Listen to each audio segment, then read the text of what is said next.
Death in Star Citizen used to be simple. You'd get shot, respawn at the nearest hospital, curse a bit, and fly back to whatever got you killed in the first place. But something's changing with the Apollo Medevac that flips that whole equation on its head. There's this ship floating around now that might become the only thing standing between you and a very long, very expensive trip back to civilization when things go sideways. And trust me, things always go sideways. You know that sinking feeling when you're bleeding out in some godforsaken bunker on Daymar? Your vision's going dark, health dropping faster than your frame rate in Orison, and you're frantically mashing that medical beacon button, just hoping someone's actually going to show up before you become another statistic in the UEE mortality database. Medical gameplay used to be this weird side thing that maybe 3 people per server actually bothered with. Now? Well, now it might be the difference between salvaging your entire evening or spending the next hour just trying to get back to where you were. The Apollo Medevac sits at the center of this shift, and honestly, it's about time someone built a ship that takes the whole staying alive thing seriously. The RSI Apollo Medevac isn't just another medical ship with a fancy paint job and some beds bolted to the floor. This thing represents a complete philosophical shift in how CIG thinks about medical gameplay in their universe. Technically speaking, you're looking at a dedicated medical platform with modular bay configurations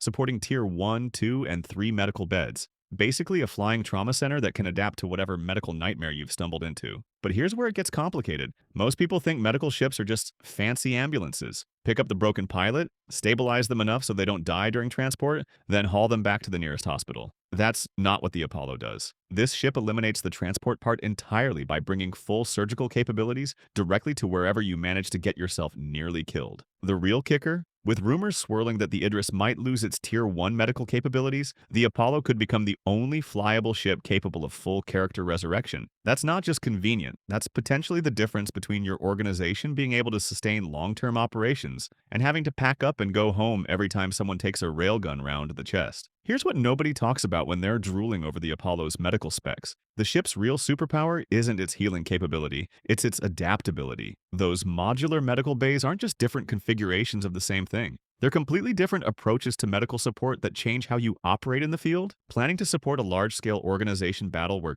casualties are going to be heavy and frequent? 3 Tier 3 beds with triple storage means you can cycle through wounded pilots like a field hospital during a siege. Supporting a small elite team doing high-risk infiltration work, 2 Tier 2 beds give you the perfect balance between treatment capability and patient capacity. Running solo operations in dangerous territory where every life matters? That single Tier 1 bed configuration ensures you can bring someone back from anything short of complete vaporization. The interior design tells this story too, though most people miss it completely. All that open space that some folks complain about as wasted, that's deliberate. Medical operations require room to maneuver gurneys, equipment, multiple patients in various states of consciousness. The Apollo grew significantly in length from its original concept, and yes, it's now bigger than ships like the Constellation, but it maintained that relatively thin profile. The result is a ship that feels spacious where it needs to be without becoming a lumbering whale that can't position itself effectively near combat zones. During a recent racing event at Daymar where 6 pilots crashed in the canyon systems, the Cutlass Red that responded first could stabilize 2 of them, but then had to make the long trip back to New Babbage, leaving 4 people bleeding out in the rocks. An Apollo showed up 20 minutes later and treated all 4 remaining casualties on site without ever leaving the surface. That's the difference between theoretical medical capability and practical field medicine. Let's address the elephant in the hangar bay. You're probably wondering if dropping $300 real on what's essentially a flying hospital makes any sense when you could buy, well, almost anything else. The math seems questionable at first glance. How often are you really going to need advanced medical support? How often is anyone going to need it? But then you remember last week's bunker mission that went completely sideways. Half your team got taken down by that surprise turret placement, and the other half spent 45 minutes flying back and forth between the mission site and the nearest medical facility. By the time everyone was patched up and re-equipped, the mission had reset, the loot was gone, and your entire evening had evaporated into the quantum void. Makes that Apollo price tag look a little different when you frame it as insurance against wasted time. The Apollo changes group dynamics in ways that aren't immediately obvious until you've actually used one in a real operation.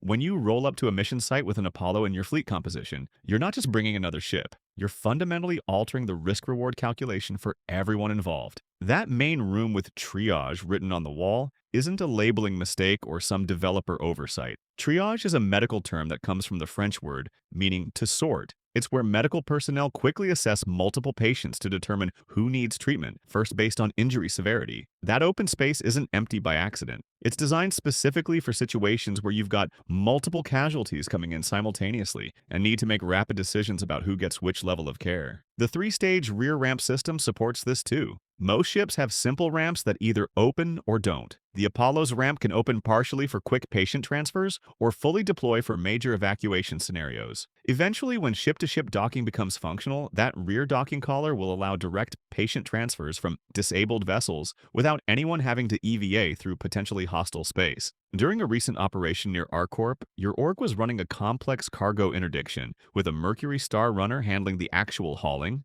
a Constellation providing escort, and an Apollo positioned about 5 kilometers from the action. When 3 Gladiuses jumped the convoy and wiped out the escort team in the opening seconds, the operation should have been over. Instead, the Apollo crew recovered all 4 pilots, treated them in the Tier 2 medical bays, and had them back in replacement fighters within 12 minutes. The cargo run continued, the profits were secured, and nobody had to spend their evening staring at respawn timers. That's what you're really paying for with an Apollo. Not just medical treatment, but operational continuity. The ability to keep going when other groups would have to pack up and call it a night. Imagine, you're responding to a medical beacon in the frozen wastes around Microtech. Simple rescue mission, right? Single pilot down after what looked like a mining accident. You land the Apollo about 100 meters from the coordinates, deploy the rear ramp, and start gathering medical supplies when you discover the situation is more complicated than advertised. 3 people down in the snow. The original patient plus 2 friends who tried to help without proper medical equipment. All of them unconscious, all of them dying slowly in the sub-zero temperatures. You're loading the first patient onto a gurney when a Cutlass Black drops out of quantum directly overhead and immediately starts shooting. Turns out these are friends of the casualties who had no way of knowing you were responding to their beacon. In their minds, you're just another opportunistic scavenger looking to loot their buddy's gear. You're pinned behind a rock outcropping, shouting into local chat that you're a medic while laser bolts are turning the ice around you into steam. I'm trying to help them. Doesn't carry much weight when you're holding a rifle and standing next to 3 unconscious bodies. The standoff lasts almost 10 minutes. The Cutlass pilot is demanding you drop your weapons and back away from the patients. You're trying to explain that these people are going to die if they don't get treatment in the next few minutes. Meanwhile, the Apollo is sitting there with its emergency lights flashing, looking every bit like the medical vessel it's supposed to be, but apparently that's not enough to convince anyone of your good intentions. Finally, after some very creative use of local chat and a demonstration involving you dropping all your weapons and pulling out medical pens instead, the shooting stops. The Cutlass pilot admits they've been burned before by fake medical responders who execute injured players after luring them in with false promises of help. Getting all 3 patients stabilized and loaded takes another 15 minutes. The Apollo's open interior design proves absolutely essential here. You're moving multiple gurneys simultaneously,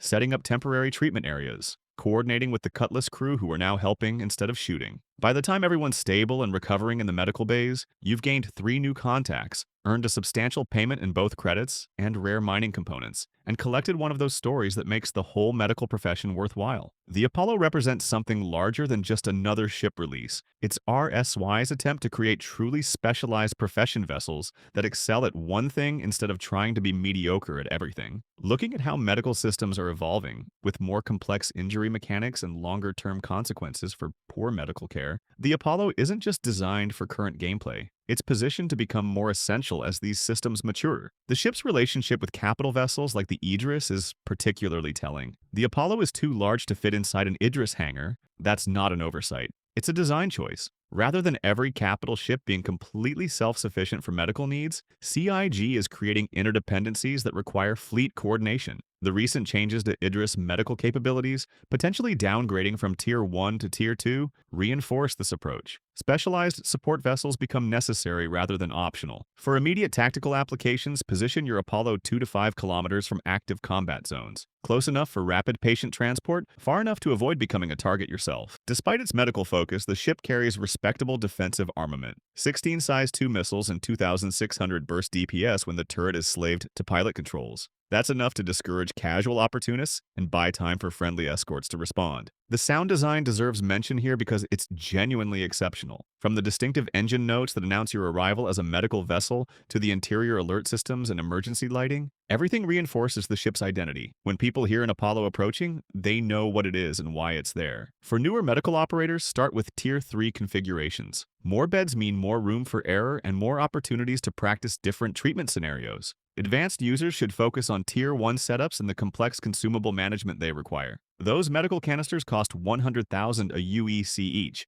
but they're the difference between stabilization and full recovery. Coordinate with combat vessels to establish security perimeters around your Apollo during operations. A single light fighter on patrol can prevent most opportunistic attacks. Always have quantum escape routes pre-plotted. The difference between amateur and professional medical operations isn't just treatment skill, it's operational security and situational awareness. The community response to the Apollo has been intense. Forums are split between people who see it as an essential fleet component and others who question whether specialized medical vessels are worth the investment when general-purpose ships can handle basic medical needs. The term Apollo tax has emerged in organization recruitment, the expectation that someone in every serious group should own one of these ships. Some veteran organizations now explicitly recruit Apollo owners, offering preferential treatment for certain operations. It's created a situation where medical capability has become a form of social currency. The ship's design excellence has sparked broader discussions about other RSI vessels. People are looking at the Apollo's clean interior lines, excellent cockpit visibility, and thoughtful safety features like the elevator guardrails, then comparing them to older ships like the Constellation series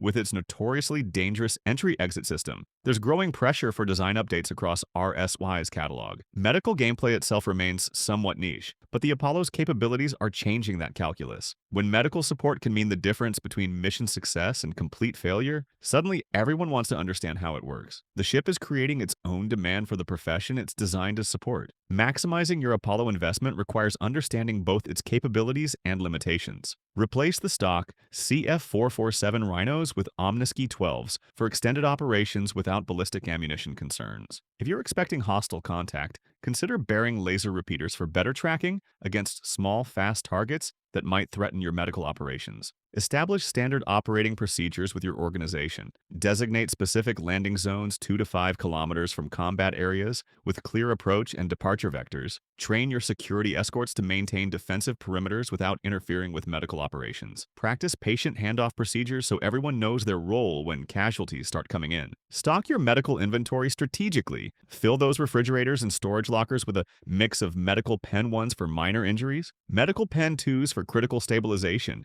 and sufficient specialized canisters for your Tier 1 bed operations. Monitor expiration timers on medical supplies. Expired medications can be worse than no treatment at all. Master the medical interfaces completely. Practice the full treatment sequence: assessment, stabilization, transport, diagnosis, and definitive care. Learn which injuries require which medications and which bed tiers can handle specific conditions. Understand when to escalate patients from Tier 3 to Tier 2 to Tier 1 based on injury severity. Regarding cargo capacity, ignore the critics who complain about limited storage space. The Apollo can handle 1 to 2 SCU containers through its doors, which is entirely appropriate for a medical vessel carrying supplies and equipment. This isn't your organization's primary hauler. It's a specialized medical platform, and the focus on medical functionality over cargo capacity is exactly what makes it effective at its intended role. Position strategically during operations. Use terrain features for natural cover. Coordinate with friendly forces to ensure your medical ship doesn't become a target of opportunity. Organizations that develop sophisticated Apollo deployment strategies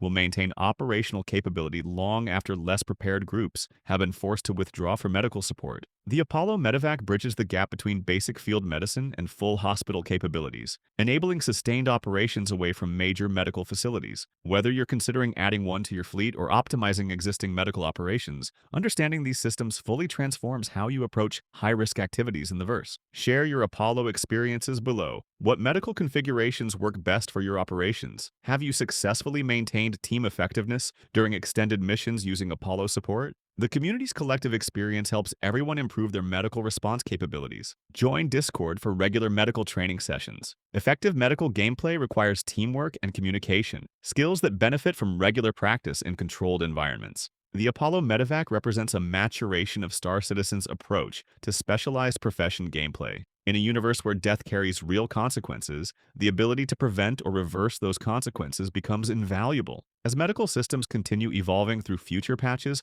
understanding these capabilities provides advantages that credits alone cannot purchase. The most powerful force multiplier in any dangerous operation isn't always the biggest gun. Sometimes it's the knowledge that someone has your back when everything goes wrong. Fly safe and remember that in the black, the difference between coming home and becoming another cautionary tale often comes down to having the right support when you need it most.